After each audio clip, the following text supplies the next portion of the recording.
বাত জ্বরে দেখা যাচ্ছে কি আপনার কিছুদিন পর পর জ্বর হচ্ছে, আবার জ্বর ওঠানামা করছে, এরকম সমস্যা যারা ভুগছেন, যাদের জ্বর ছাড়ছেই না, কোনোভাবে কোনো ওষুধের জ্বর ছাড়ছে না, তাদের জন্য এই যে নিয়ে আসলাম, এই রেমেডি ব্যবহার করুন।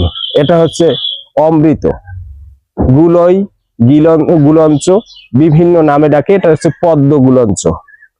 পদ্ম গুলঞ্চ কি করবেন, এই পদ্ম গুলঞ্চ এভাবে সংগ্রহ করবেন, সহজভাবে আপনি খেতে পারেন। যেটা সেটা হচ্ছে এর আপনি হাফ ইঞ্চি পরিমাণ 2 থেকে 3টি টুকরো আপনি জলে ভিজিয়ে রাখুন, সারা রাত জলে ভিজিয়ে রাখুন, সকালে আপনি খেয়ে ফেলুন। 1 কাপ জলের ভিতরে 3টি টুকরো ভিজিয়ে রাখুন, এভাবে আপনি খেতে পারেন। বিভিন্ন ভাবে খাওয়া যায়, তো এইভাবে আপনি খেলেও হবে।